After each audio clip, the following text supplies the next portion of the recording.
That means don't sit around for waiting for things to happen. Take matters into your own hands. Shape your life yourself, like you would create or shape your scrum yourself.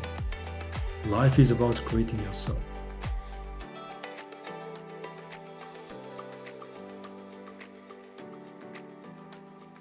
Hello, everyone. Thank you very much for being here. In fact, today we want to start a new series of a video cast about PSTs. The name of this series is Your Story. We want to know the story behind every single PSTs in the Scrum environment. And I know that it is an interesting, context that you are interested to know more about PSTs and how you can learn from them. And I believe that it is our responsibility to circulate our knowledge and our experience. So we just decided to do that. That's it. And for the first episode, I invited my guru, I should say, Mr. Gunther Verheyen from Belgium, to join me with this first episode.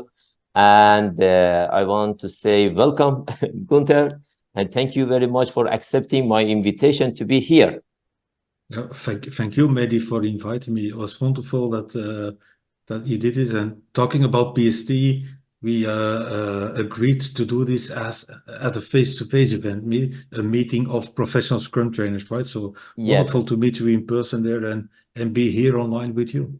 Yeah, thank you very much. To be honest, I'm really grateful that I have you here because you truly helped me a few years ago when I believe that you even didn't know that you were helping me, to be honest. Yeah. Yeah, probably. But I still wonder what I did for you. Yeah. thank you very much. Thank you. So I think we can start our conversation here. So I want to invite you, Gunther, to introduce yourself to our audience. Okay, cool. So, dear new listeners to this new video cast of Mehdi. So, my name is Gunther Verheyen. That's Mhm. how we would pronounce it where I live. And I live in Antwerp, in Belgium. I'm living in the Dutch-speaking part of Belgium, the northern part. Mm. Um, and in terms of Scrum, I started doing Scrum back in 2003. So that is a Wow. really long time ago. More than, And yeah, around more than 20 years ago. yeah, absolutely. Awesome. And I became a professional Scrum trainer, a PST, back in 2011, which Mm. is also more than a decade ago. So imagine how time flies. So, and I Yeah. like to call at some point of time, I started calling myself an independent Scrum caretaker because I care about Scrum, obviously. That's why I call myself a caretaker. But I always hope that the word caretaker also resonates, that I care about people, which is very important because Scrum in the end is a combination of process, but also people. Very important aspect of Scrum. Mm. Mm. Awesome. So Awesome. that's maybe a short introduction, and I'm sure many people will get to know more about me as we progress through this little interview. Yeah, definitely. Definitely. And I appreciate your introduction as well. Thank you very much. So let's get started and go a little bit deeper about your story. Why did you choose a Scrum and not other methodologies or frameworks? Why?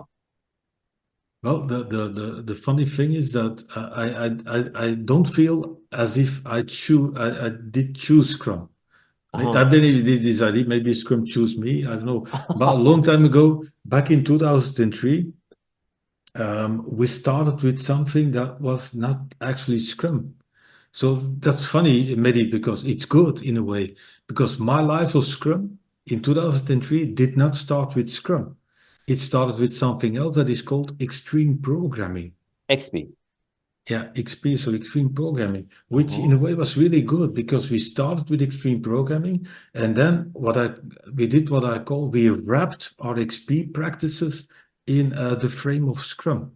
So my life of Scrum started with extreme programming, and then we wrapped our XP practices in Scrum. And that was looking back, it didn't we didn't make that really choice, but looking back, that was really important because as from the start, it was really, it became really evident, obvious to me that having great development practices in Scrum is really needed. So a lot of people start with Scrum, a way, let's say, a way of organizing the work. And then for whatever strange reasons, people overlook the fact that within the frame of Scrum, you have to think about how are we going to do the work? Because as you know, Scrum doesn't has any development or practices or Mm. instructions on how to do the work, but it is important. So and I didn't really choose it. It was more a situation. I remember it very well. September, October 2003. I was working for a large consulting organization here in Belgium, and Mhm. that organization or one of the units within the organization had to deliver a certain system, an application, or a product for a large telecom company. And I hadn't been involved in the offering and the requirements and the whatever, but the management of the organization gave me a call because uh, at some point of time, September, October, the development should have started, should have been started already like 3 months ago, but it hadn't. But the deadline did not shift. You know how Uh-huh. management Oh. likes to present such things as we've got a challenge for you, Gunther, we've got an opportunity for you. And only afterwards you learn out that it's a sort of very nasty challenge too, but still. And so the development hadn't started yet, and we were already in troubles with deadlines and timelines and so on.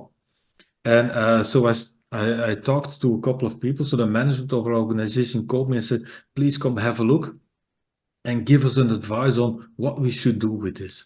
So I had a talk with a couple of people, and there were two smart software architects in our little conversation. And one of them told me, Gunther, we have to do extreme programming. I was okay, but you're going to have to explain that to me because I have no idea what it is. Okay. And then and then he did in actually no more than 15 minutes. And Mehdi, I was so amazed, positively amazed by what he told me that extreme programming was about because of the iterations, the short cycles, the room for adaptation, the focus on teamwork, the focus on communication, interaction between people, next to the amazing technical practices that they have, like test-driven development, continuous integration, and so on. So I immediately recognized, oh, this is beautiful because these are things that I had been trying to do up to that point. But you know what? It was more depending on me. I was called a project manager by then. Mhm. I had no formal education in it, so I just tried to build on my common sense. And I recognized all of the things that I've been trying to do sort of from my own, and that was sort of baked into the way of working. Extreme programming, working iterations, close customer contact, regular feedback, and also I recognized it and the communication thing. So I thought, oh, this is cool. This is really good. I love this. I know this, the sense of urgency, even the sense of crisis within the company was huge enough for the management to allow me to do this with extreme Mm. programming. So Mm. that's what we did. We threw away the project plan, we threw away the Gantt chart, we rewrote everything that we needed to do in what is called user stories in extreme programming. So we now had our plan was a list, a pile of user stories that we had to go through. We assembled a team. So we brought a lot of people together that we thought had all the skills that we needed to do the development, and we started working. And it worked out amazingly. It was Mm. really beautiful. And I still remember from those early days the aspects of the extreme programming, iterations and so on. But what I learned afterwards in my sort of, let's call it a very long career in Scrum, over 2 decades of Scrum, what I've learned was so important in those days, working with those people, two very different important things. So we started with the problem and we assembled a team around the problem. Around the Which, problem. Mm. yeah, so we had all the disciplines to actually tackle the problem and develop that product or that system. That is important. And that is missing in a lot of organizations, I found out afterwards. Another thing that was really important is that the people we asked to join the team, they all wanted to do this. They wanted to be part of this. They had this intrinsic motivation, Oh. this desire for excellence, as whatever I was called by then. It was 2003. Imagine, we didn't use the term agile, we didn't use the term scrum and so on, because nobody knew what it was about. So we just called it whatever. And and um, and the people involved in the team really wanted it. So they really were thriving on intrinsic motivation. I didn't have to tell them about quality. I didn't have to tell them about excellence. I didn't have to tell them to talk together, to work together, and so on. I didn't have to convince them of the benefits of all the events that we have in place, or the daily synchronization via what we call the daily scrum, and be ready by the sprint review and make sure it was sound and it was all done. So that was amazing. So very important learnings for me. Still, some of my most beautiful experiences in Scrum and this Wow. agile way of working. Yeah. Back in Also, its name was 2003. not a Scrum, but you experienced it truly. Yeah, Yeah. yeah. So we did it without calling it Scrum, because nobody knew about it, and in a way that was really great, sort of early years, sort of pioneering years. Mm. And I remember, so that started in 2003, XP then combined with Scrum. And I went to my first Scrum class in May 2004, which is 20 years ago now. Wow. And it was a CSM class, so the Uh, Certified Scrum Master class by with the Ken Scrum, Schwaber. yes. Uh-huh. Yeah, from the Mm. Scrum Alliance by Ken Schwaber. And it was here in Belgium, in Brussels. Oh. And Mm. those were still the days that you could still just be present and call yourself certified. Um, and then that was sort of the start. And I only became a PST back in 2011 for a couple of reasons.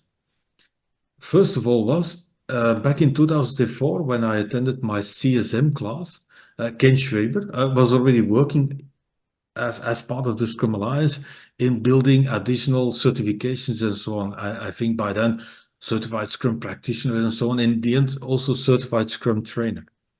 Yeah. But you know what? In a way, I couldn't care less about those things. I just loved Scrum. I loved applying Scrum. I loved working with teams. I loved working afterwards in different environments also. So I couldn't care less about sort of the let's call them career opportunities that Ken was creating within the Scrum Alliance. And it was only by the end of 2009, so 6 years after I started with this, that my attention was attracted towards this new company that Ken was starting, which is Scrum.org. Yeah. It I was followed it up. 2009 now.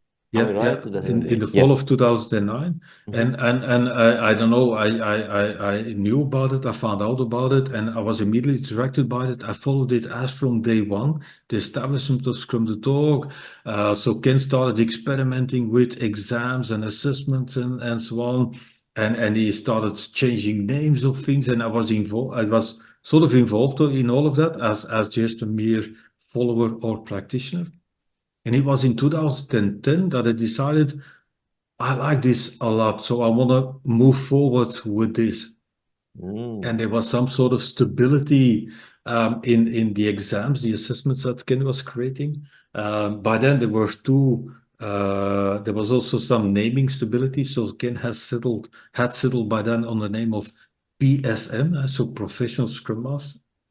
So Mm-hmm. he created by then he created two assessments. There was a PSM1 assessment and a PSM2 assessment by that time.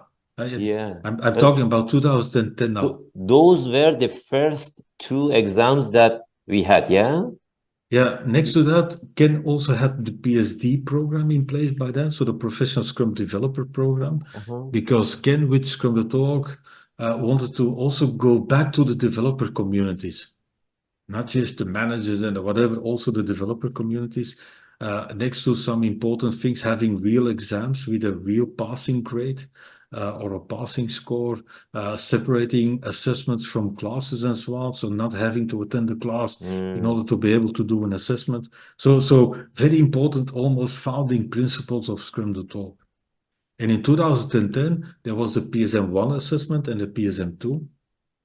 And I decided to go for both of them in a very short time. just out of the blue, no preparations. I wasn't studying for that. I was like, oh, I've been doing this for now for about 7, 8 years. So let's just go for it. So I did the PSM 1, I did the PSM 2, and I did the PSM 2 by then because I wanted to sort of be involved with Scrum Talk and become that thing that was called the PST, so Professional Scrum Trainer. Yeah, yeah. And after the summer, Ken shared this beautiful news with me that I was accepted as a candidate professional Scrum Trainer. Um, I went to a PSM class with Ken again in Zurich, in Switzerland. Uh-huh. That was in December 2010. Uh-huh. And it was great because at the same time, I was doing a lot of work as I was starting to do a lot of work in the Netherlands. Mehdi, you live in the Yeah, Netherlands now. yeah. You moved there. Um, and I was doing starting to do a lot of work over there. So two things for me came together: working in the Netherlands and working with large organizations, having for 7, 8 years in a row, having applied Scrum with different teams in different contexts and so on. But that was fairly new for me, working with large organizations, large banks, insurance companies, and so on. And at the same time, I was progressing on my path towards becoming a PST and going to a PSM class with Ken in Zurich. So, and in the early 2011, I was fortunate that I was able to work with Ken, and he was in the back advising me on how to work with those organizations. I could fall back on him and so on. At the same time, I was on my path of becoming a PST. I remember in April 2011, I went to the first beta version of the PSPO class. So at Uh-huh. that point in time, we had PSD and PSM, Yeah. the class and certifications or assessments. And in April 2011, I went to Amsterdam in the Netherlands to attend the beta class of the PSPO Who was the trainer? class. Again, Ken Schwaber. Ah, Ken Schwaber. Yeah. And after that class, I did the PSPO 1 assessment and the PSPO 2 assessment. We had a level 1, level 2 by then. And then, based upon my assessments, and Ken licensed me to become a PST. So that's not really in short, but that's how I became a PST. From starting with Scrum in 2003, and then 2010, 2011, becoming a PST. And since Wow. that day, I've always been a PST for those more than 30, about 13 years now. Yeah. And how many PSTs were you in 2011 with the I Scrum have Dot? I have no idea, not a lot. So I think there's probably a few people in the community that have been around for slightly longer than I have, but I'm certainly one of sort of, let's say, the most sort of ancient The PSTs first PSTs, around. first Yeah, PSTs yeah, with the Scrum Dot. yeah, Awesome, awesome. Okay, so now it is around 13 years. Yeah, now 2024. Yeah, yeah, okay. So let's talk about the current status of Scrum, yeah. and you have used almost more than 20 years of your, life in the Scrum environment and world. The main question of this video cast, how do you see the future of a Scrum? Yeah. It's a very important question because I believe in the future of Scrum. I believe in the value of Scrum, Uh-huh. but there's a sort of a danger in the massive adoption of Scrum around the world. Because as you know, Scrum is sort of in introduced or adopted in a lot of places by a lot of organizations across the world. But this massive adoption of Scrum has also a danger because for me, it leads to sort of compliance Uh-huh. and convenience. And I feel that we've come to a sort of a standstill. And I've been around for a long time, so I've seen a lot of things come and go again. Scrum is still here. I believe Scrum is relevant for the future, but I also believe it requires practitioners coaches, trainers like you and me, and lots of people around the world, whether they have an official title or not, to sort of stand up and stick their head out again and drive forward the evolution, the use, the application of Scrum within organizations. Because it's, in my opinion, it's sort of a standstill. We have introduced Scrum in many organizations. It certainly has improved lots of things, but there's still so much more that we can do. So, and I believe that we should go for a sort of try to drive forward big disruptive change, because introducing Scrum should be highly disruptive. And I think in most organizations, in too many organizations at least, the introduction of Scrum is not disruptive enough. In that sense, what I mean with that, Mehdi, is that the underlying spirit, the underlying thinking, the underlying worldview is still much what I call in my book.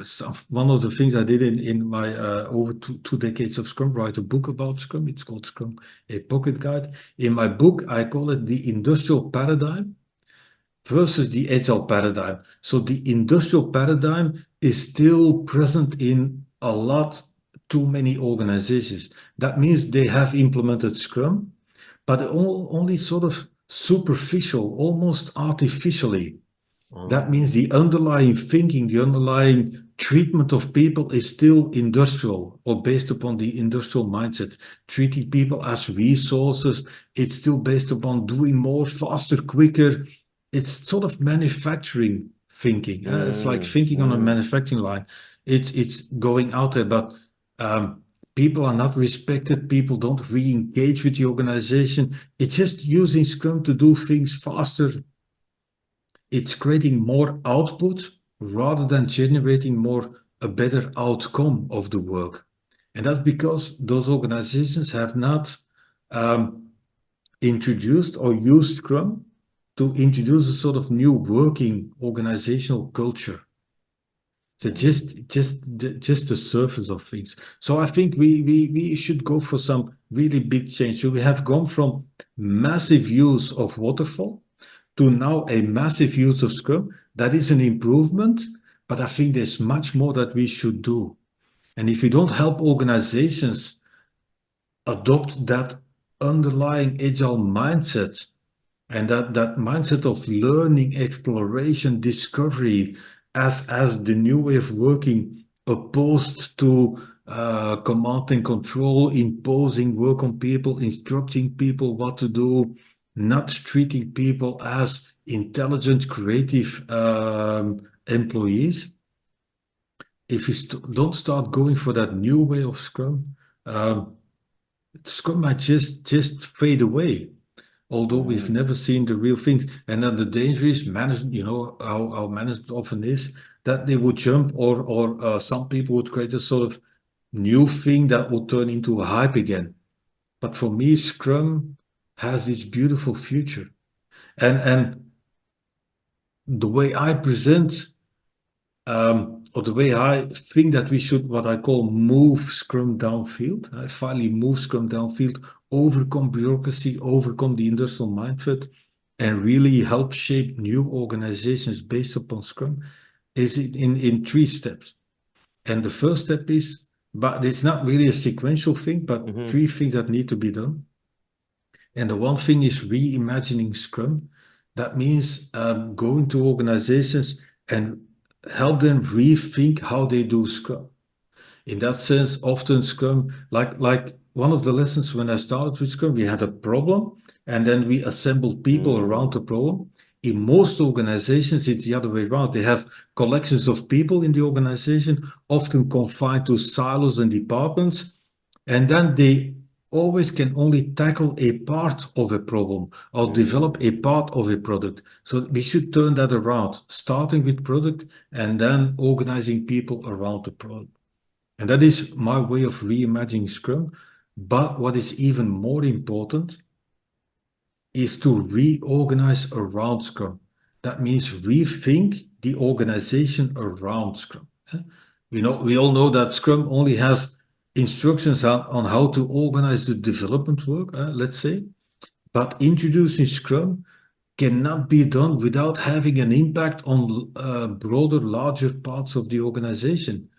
How do you fund work? How do you sponsor work? How do you deal with people in the sense of HR? How do you review Mm, people? How do you work with governance and how do you assure quality and so on? All those what are now often departments, the way that they do their work should be revised in the light of the introduction, the adoption of Scrum.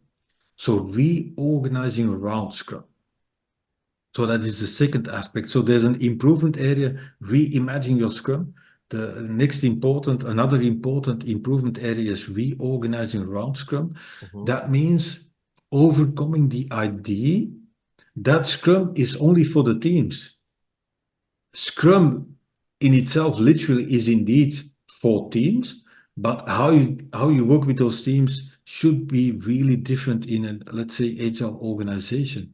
mm. Less top down, less silos or no silos, less layers, no another way of governance, how Mm. people should work together and so Hierarchies. on. How they, Mm, yeah. So that we should overcome that because those hierarchies, layers, and silos, they're all based upon that industrial mindset.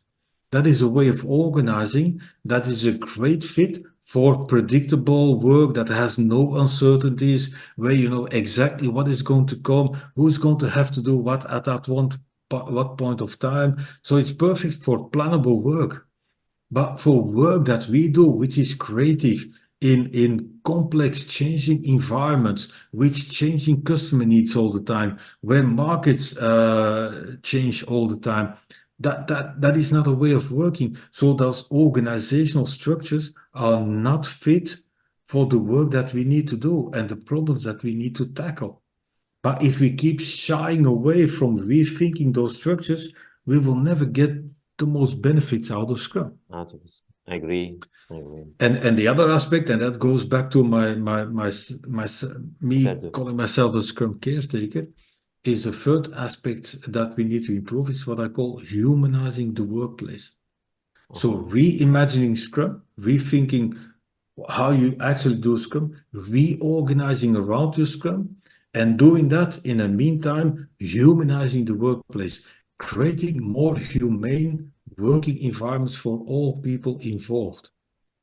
Uh, in that sense, what is the problem with those hierarchical structures?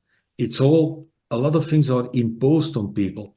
That means we don't build on the collective intelligence of people. We don't allow the creativity, intelligence of people to emerge.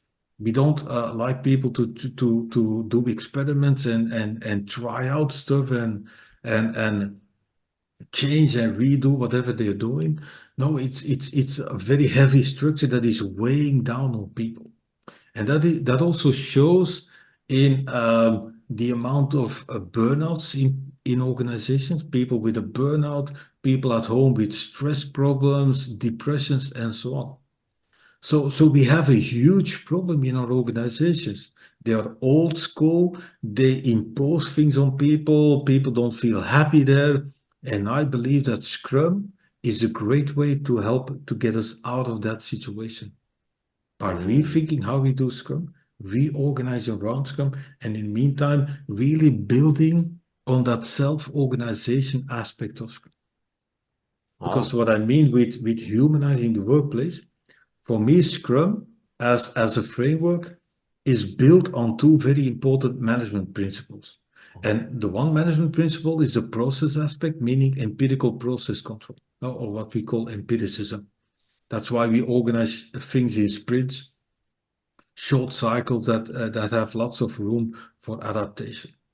But that process aspect, that is the fairly, not really, but fairly easy aspect of Scrum to grasp and to implement.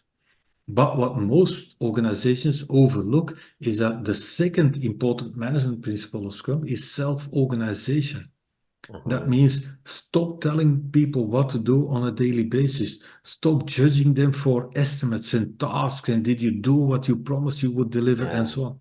So there's an imbalance currently in Scrum where there's too much focus on the process aspect, empiricism, and not enough focus on the people aspect, meaning self-organization.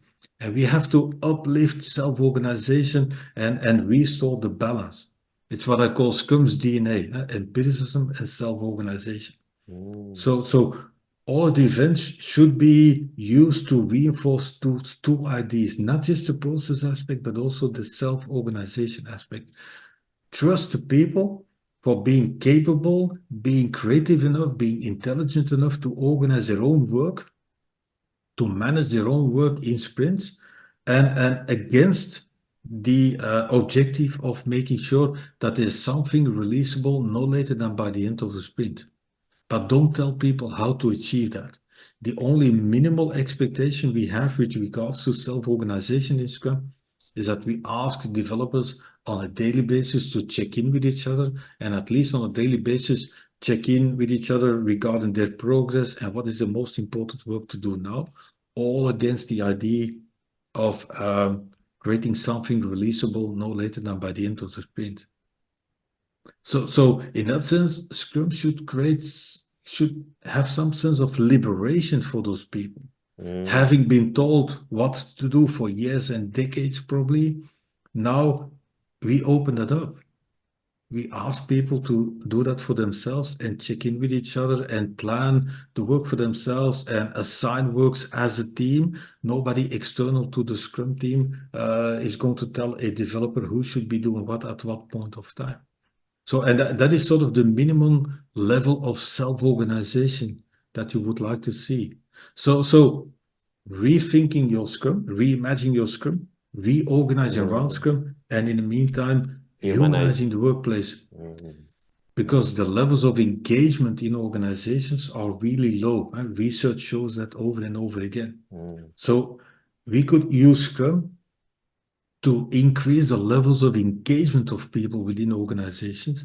And then if engagement of people increases, that also reduces the need to judge them, assess them, and ask them to be accountable and tell them what to do. Because people, engage people, will do that by themselves. They yeah. don't have to be told to act responsibly. They will just naturally do that. Yeah, I agree. I agree. I agree. And I believe that there is a huge responsibility for Scrum Masters to promote this type of environments Yeah. in organizations. So maybe my next question, Gunther, is how do you define a Scrum Master or But it describe is it? it, yeah. I typically like to go back to the sort of the source where we got the name Scrum from. As you know, the name Scrum comes from that old paper. It's called the New Product Development Yeah, Game yeah. back in 1986. 1986. Yeah. Yeah, all focused on self-organization, a very important source of inspiration for the framework as we know it today. So self-organization, as described in that paper, was later on complemented by empirical process control. But in that paper, they said, you know what, self-organizing teams are the best possible teams to create new products in changing environments and so on.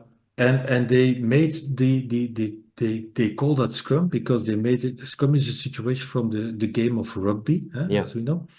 And they said they wanted to make the analogy with a team sport, like in rugby or in football or soccer or whatever, basketball, volleyball, whatever.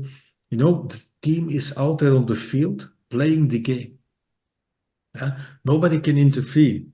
And I like to see the Scrum Master as the trainer of the team, the coach of the team, that is watching the team, observing, seeing how the team plays. But the scrum master cannot run onto the field and say, "Now give me the ball, I'll do it." No, that's not according to the rules. So the scrum master observes the team as they play. The scrum master, as a team coach or a sports team coach, can intervene during a timeout or a break or in between the games, and then the scrum master will work with the teams on thinking, looking back at the game, thinking about what you did at what point of time. Was that helpful? What if you run into that situation again? What would you do differently? So the Scrum Master is there to help the team become better so that when they go into the next game, which is the next sprint, they have thought about with the Scrum Master about tactics and strategies on how to work as a team. So there are limitations to that analogy. So as a team coach, the coach of a sports team, because in sports the coach would also um, decide who should be in the team and who Yeah. not. That's not something that in Scrum a team coach would do.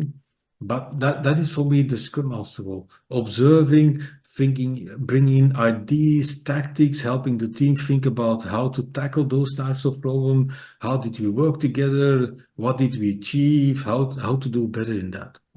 But So Gunther, that person oh, next sorry, to go ahead. sideline, not being able to intervene during the game, but at the right time. Yeah, go ahead, Mehdi. But Yeah. don't you think if a Scrum Master wanted to be effective, they need to know the work? How a Scrum Master can coach a team of, for example, developers, while they don't know what is the process of product development or delivery or these things. Yeah. I just want to know your idea about that one. Well, I've done software development a very long time ago. Uh-huh. I've got some technical background. I also have a technical grade as an engineer in electronics. So I have some technical background. I've always found that having that technical background has really been helpful in working with teams Uh-huh. because because I can ask questions and I can sometimes ask very uh, not direct questions, but questions that are based upon my own experience. On the other hand, what is always really helpful also for the Scrum Master is to be a mirror for the team. eh? Oh. Just ask questions and don't tell them what to do. And sometimes you have to pretend as if you've never seen something before. And then, okay, ask me, what are you doing there and why did you do that? Although you might have seen this like 1,000 times before, still again, show some sort of openness and ask the team open questions. But always because it helps the team share it, put words to it, make it explicit, and act as a mirror. Just point it back, reflect back, ask additional questions, and why this and so on. And in that sense, that is for me a very powerful technique to help people come to insights for themselves. It also requires a little bit of humility, I believe. It's dangerous that we as Scrum Masters would potentially think that we know better than this really great group of creative and intelligent people. So be humble about your role. It's good for yourself, but I think it's also the best for the team. So, and in that mirroring function, I'm not sure that you have to be really an expert in the game itself Uh-huh. because our role is to help people become better. And sometimes not being expert might be really helpful in not having a deep understanding and allowing people to explain it anyhow. So, guys, I'm not an expert. I've never done this. Can you please help me understand what is happening, what is going on, how you do things like that? Because often it's really helpful for people to just explain it. So as a Scrum Master, you can be in a way sort of actively present without telling people what What to to do? do. Our role is very indirect, helping the team come up with new ideas, new solutions, also making sure that everybody within the team is able and has the courage and feels the safety to speak up. Because if you want to build on collective intelligence, then you want to be able for yeah, I want everybody to be able to speak up and share their ideas and not like you know what I've never done this, I don't know this. No, you're part of the team of developers.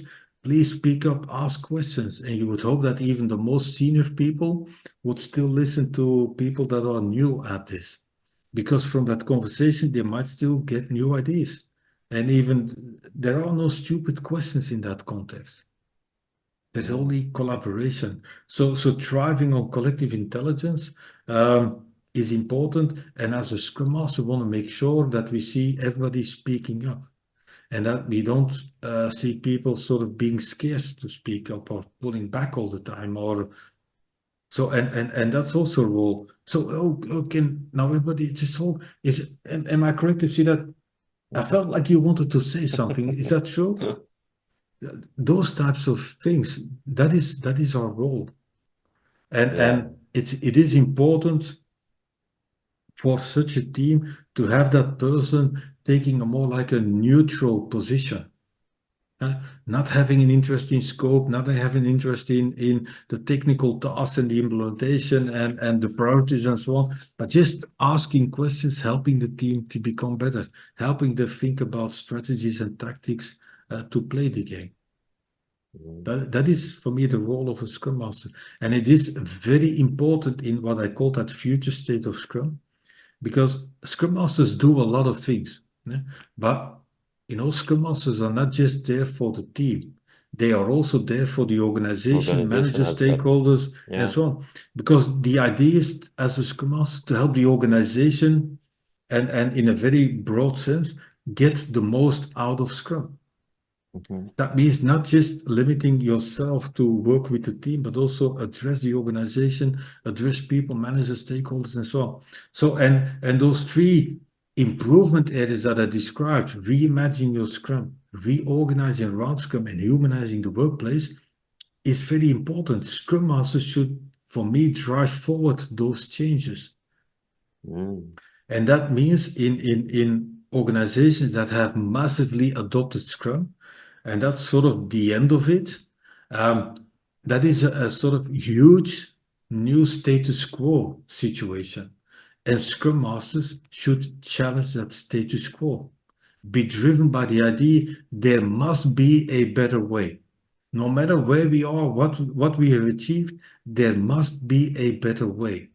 So Mm. I'm trying to give those three sort of pillars or ways to improve Scrum as inspiration for Scrum Masters to start challenging the status quo within the organizations. Yeah, great. We have now done Scrum, but let's have a look at our Scrum anyhow. Let's have a look at how we have organized around Scrum. And let's have a look at the engagement of the people involved in Scrum. And driven by this idea of challenging the status quo. And by doing that, challenging them, asking questions, being a little bit of a provocative person, questioning how things are currently happening, even with Scrum, and challenging the status quo to discover improvements, things that can be done better. So challenging the status quo, a very important thing for a Scrum Master to do. Yeah. To ignite new moves, Yeah, in the team. Yeah, I loved yeah. it. Loved it. Gunther, thank you very much for, explanation of these things. So, yeah, time is short. I think we can go for next question. Tell us a little bit about your books. I'm not sure if you just have one book in a few versions or you have more than one books. Would you please explain a little bit about that one as well? Yeah. So I officially have two books out. Uh-huh. The one is probably the most known. It's called Scrum: A Pocket Guide. Pocket guide, yeah. I wrote the first edition of that in 2013. Remember, I said 2010, 2011, two important events in my life: becoming a PST and then going to work in the Netherlands. In 2013, so 2 years later, two major events again happened in my life. One of them, I gave up my position as a principal consultant and I started working with and for Scrum.org. So I started working with Ken Schwaber as his partner at Scrum.org. Uh-huh. And around the same time, I also wrote that book. It's called Scrum: A Pocket Guide, the first edition. And then it was doing great. So I created the second edition of that book. There was a German version Oh, created. I translated it to Dutch myself. In the end, in 2019, I published the third edition of that book, Scrum: A Pocket Guide. Um, and I'm now currently working on a fourth edition. So wow. edition four of the same book, still tweaking, fine-tuning. It's not really major changes, but just tweaking, formulating things differently, making it a little bit more open than just for software development people or people in the software development industry. Um, so I'm now again hoping that this edition 4 will be the Mm. final and ultimate edition, but you never know. Yeah. It has been translated into French. It's been into traditional Chinese, I believe. Um, there's been somebody working on a Polish edition of it. I've helped people translate into Italian and Portuguese. Mm. So quite amazing. Yeah, Yeah, quite yeah, amazing. agree. So And and sorry, I sorry, hope the go ahead. fourth no, I hope the fourth edition will be out this year. But I can't Yeah, it really was my promise next that because question. already a year ago I had this ambition to create this update, and it's only now recently that I've picked up on that work again. And the other book that I have out is with O'Reilly, the US publisher. It was accredited in 2019. It was published in 2020, and it's called 97 Things Every Scrum Practitioner Should Know. Ah, 97 yeah, Things yeah, Every yeah. I Scrum have read Practitioner it. Should Know. Yeah, I read Yeah. it. Yeah, So it is a book with 97 articles about Scrum yeah, from people around the world. So yeah, my yeah. role was to look up people that wanted to contribute, that had something meaningful to contribute, and then read their contributions, edit them, make suggestions, and so on. And then I've compiled them into a book. I've ordered them. I created some themes for the articles. So, and I'm actually really proud of that book. 97 Yeah, things yeah. that exist, I believe, in a Japanese translation, traditional Chinese, and Polish. Awesome, So awesome. actually, only two books in a way, but different editions or different languages available. So quite amazing. And this idea I have about the future state of Scrum, moving Scrum downfield, I'm going to write a book around that too. So that's my Oh, next writing project. So first updating my existing book, uh, and then I want to create a new book uh, because I really think it's really important that Scrum practitioners around the world start moving Scrum downfield, mm. getting Then more next out of week, their Scrum. next next year, sorry. Yeah, realistically, probably in my mind it would be this year, but yeah, Mm. knowing that what effort it takes to write a book, it's probably more realistic next year. Yeah. Yeah, I can imagine. I really loved your Scrum Pocket Guide book. It helped me a lot. The second book, yeah, I read it. Yeah, it was great as well. But it was not in my mind. Because of that, I asked you how many books you wrote. Yeah, okay, Yeah. wonderful, wonderful. And again, probably the last question about Scrum. We were talking about the future of Scrum. Mhm. And with this trend that I see now about the future of Scrum, I'm a little bit worried, to be honest. Let's be a little bit direct here, because I see a lot of people that they just take a class, PSM class, for example, and take a Yeah. PSM1 exam and they pass it, and then they claim we are a Scrum Master. Yeah. You know, uh, it's a little bit dangerous, to be honest. Yeah, absolutely. Yeah, the problem with the massive adoption of Scrum is sort of complacency and people being sort of content or satisfied too quickly and not being driven by this excellence and so on. Yeah, absolutely. And I like the idea that a couple of US friends have certainly Jamie Kriegel of a community called Scrum Masters of the Universe. Uh-huh. Jamie Kriegel always says that, you know what, Scrum Master is not an entry position. It's Uh-huh. not something you want to do when you're too young. You must have seen things, you must have gone through things, and not just in your professional life, but also in your personal life. So I wrote my book. So I started with Scrum at the age of 33. Yeah? Uh-huh. I wrote my book of Scrum, my first book, at the age of 43. Um, I'm doing things, I'm learning about Scrum still these days. I'm 54 now. I still love it. But you know what? Experience and life and Yeah. having to go through events really, really helps me. the way I talk about Scrum and these things nowadays, I could never have done that like 20 or 30 years ago. Years ago. Yeah. And my most difficult lesson for a lot of people is please take your time. It takes time to become what you want to become and take time to discover things. So I've got this little statement in my room here, my home office, and Uh-huh. it says, life is not about finding it. Life is about creating yourself. Wow. Life Awesome. is not about finding yourself, life is about creating yourself. And that is so important. And that is really helpful. So um, it, it, it took me sort of 7 years, 2003 and 2010, to take really the next really step. That was a huge step in my sort of career.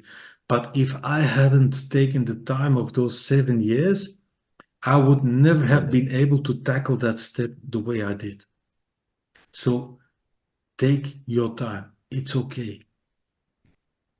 And Yeah. that is an Loved it. important lesson. Yeah. Loved it. I think this sentence will affect a lot of people when we publish this video. Yeah. Thank you very much, Gunther. Thank Yeah, you. you're welcome. Thank you, Mehdi, for having me. And one question here. How do you serve the market? You have a lot of experience and knowledge. So you Yeah. mentioned we need to humanize the environment, Yeah. especially Scrum Vault. So our responsibility is to circulate our knowledge and experience. So Yeah. how do we serve others? Well, the problem is sort of balancing things because I also need to make some money because I need some income to feed my family Yeah, because definitely. they Yeah. got a complex family and and uh, and I'm the only one having an income in our little family. So that is important. So I'm always balancing between that. So making money by consulting classes and so on. And the other thing is it's much less about money going out to events to speak. And Uh, speaking at events is important because you share ideas with lots of people.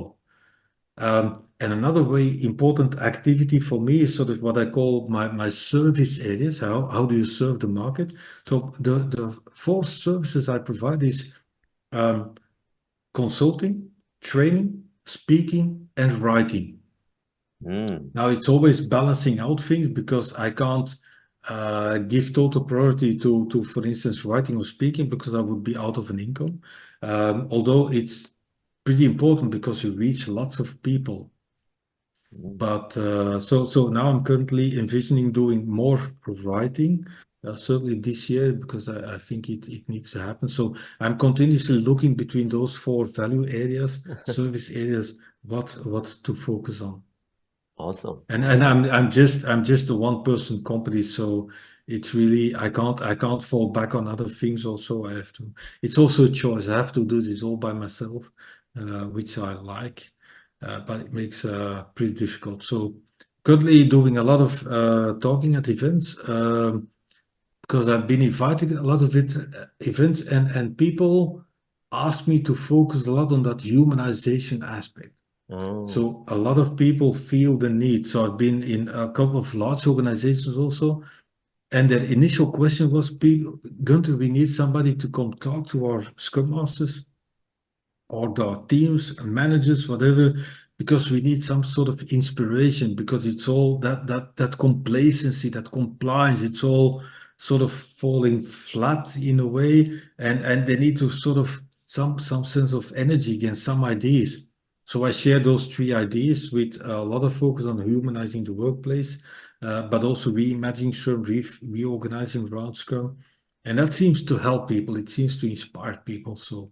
Mm, For the time being, I'm going to keep focusing on that because I think that is needed to shape the future of Scrum.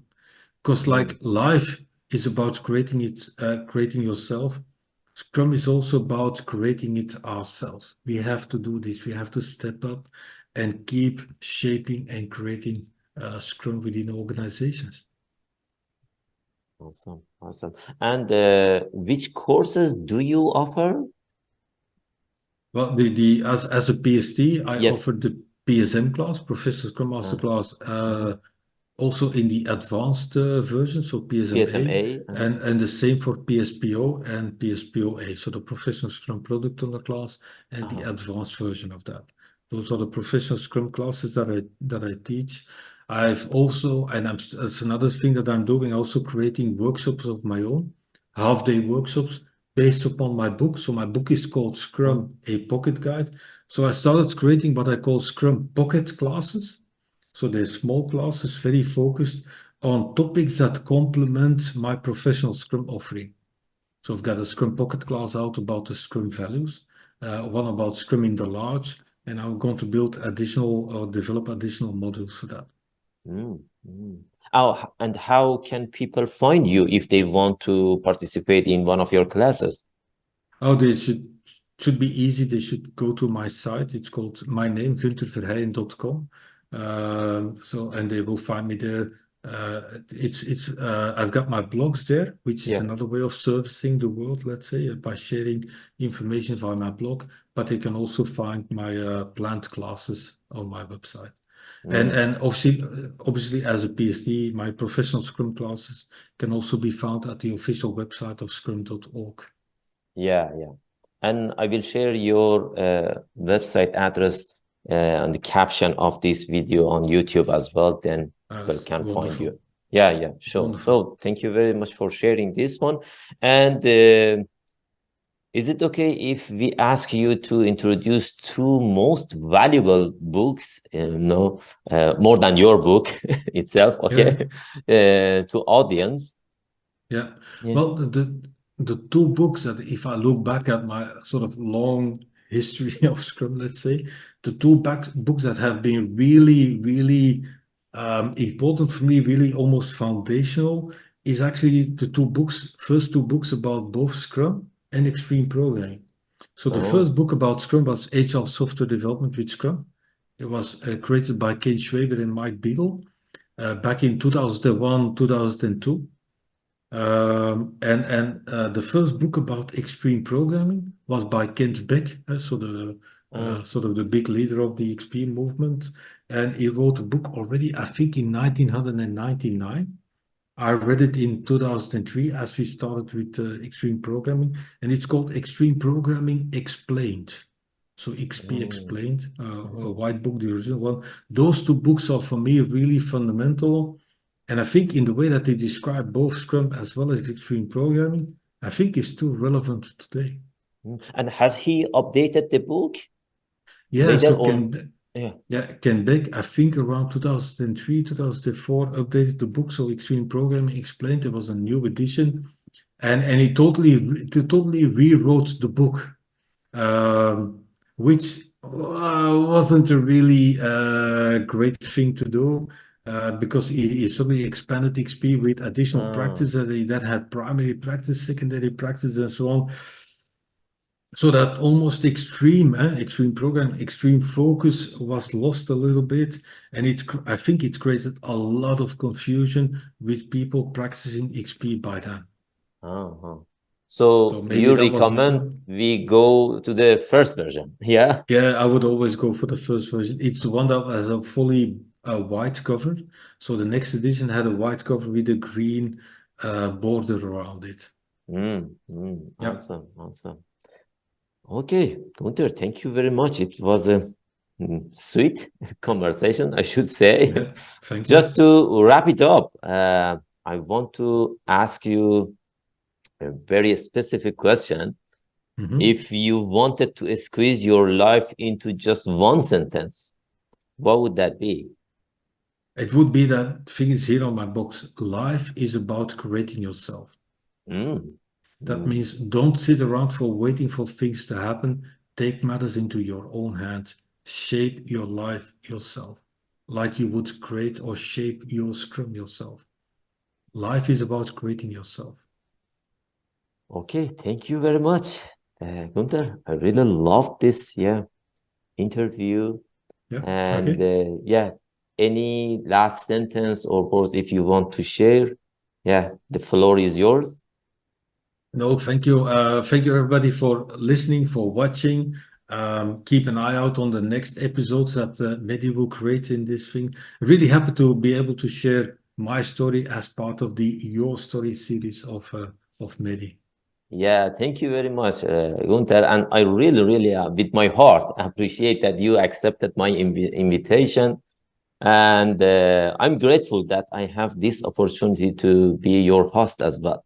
And hopefully it can be a helpful movement to our audience in the Scrum world and helping them to get better understanding of Scrum and Agile way of working.